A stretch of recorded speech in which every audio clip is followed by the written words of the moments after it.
Assalamualaikum warahmatullahi wabarakatuh. Asyhadu an la ilaha illallah wa asyhadu anna Muhammadan abduhu wa rasuluh. La nabiyya ba'dah. Wallahu ta'ala fil kitabil karim. A'udzu billahi minasyaitonir rajim. Syahrul Ramadan allazi unzila fihil Qur'an hudal linnasi wa bayyinatin minal huda wal furqan.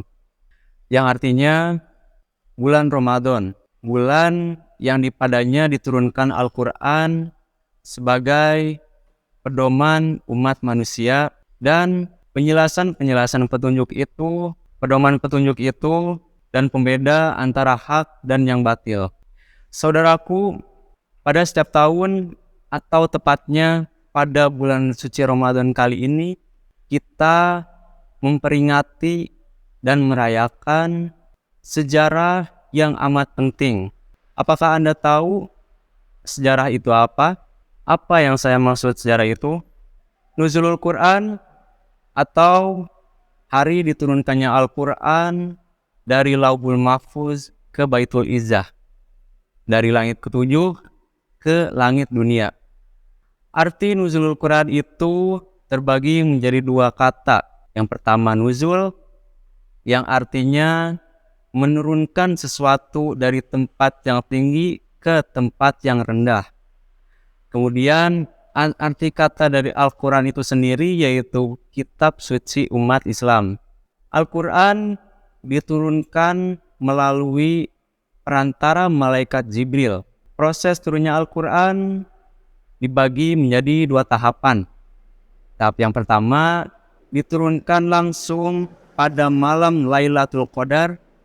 Al-Quran diturunkan langsung dari langit ketujuh, Lauhul Mahfuz, ke langit dunia, Baitul Izzah. Kemudian tahap yang kedua diturunkan secara bertahap melalui perantara malaikat Jibril. Pada saat Nabi Muhammad SAW sedang berdiam diri di Gua Hira pada tahun 610 Masehi, Allah memerintahkan malaikat Jibril untuk memberikan wahyu yang pertama atau surat yang pertama diturunkan, yaitu surat Al-Alaq ayat 1-5. Di kejadian itu Nabi Muhammad SAW terdiam dan tidak bisa membaca atau mengerti apa yang diperintahkan oleh Allah SWT. Kemudian Allah memerintahkan dengan keras, "Iqra", bacalah. Nabi Muhammad masih tidak mengerti apa yang diperintahkan. Kemudian dua kalinya, "Iqra", bacalah. Nabi Muhammad pun masih tidak mengerti. Kemudian yang ketiga, "Iqra", "Iqra bismi rabbikal ladzi khalaq".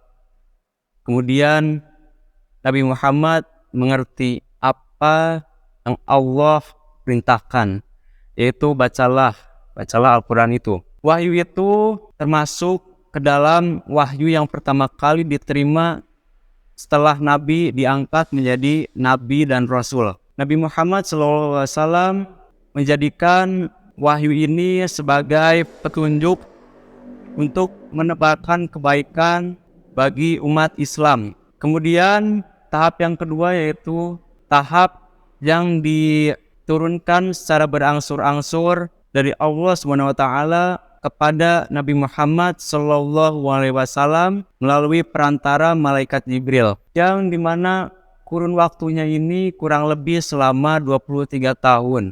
Dan sampailah kepada wahyu terakhir yang diberikan kepada Nabi Muhammad, yaitu di surat Al-Ma'idah ayat 3. Sepulang dari dia menerima wahyunya, Nabi Muhammad pun pergi dari Mekah menuju Madinah untuk memberitahukan kepada sahabat-sahabatnya bahwa agama Islam telah sempurna. Mendengar kabar tersebut, para sahabat pun sangat amat gembira karena agama Islam telah sempurna. Saking gembiranya, para sahabat bersorak, "Agama kita telah sempurna, agama kita telah sempurna." Dan begitulah proses turunnya Al-Quran yang diturunkan kepada Nabi Muhammad SAW. Saudaraku, ternyata Al-Quran itu tidak diturunkan secara langsung atau tidak langsung begitu seperti saat ini kita baca dan kita rasakan.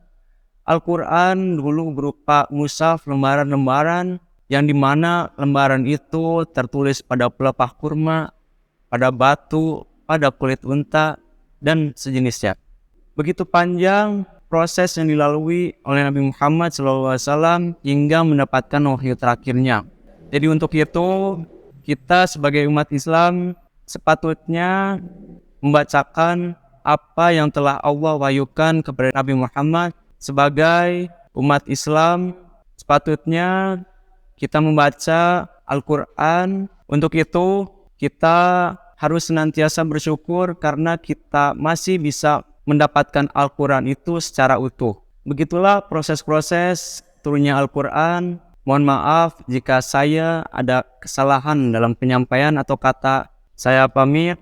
Wabillahi taufiq wal hidayah. Wassalamualaikum warahmatullahi wabarakatuh.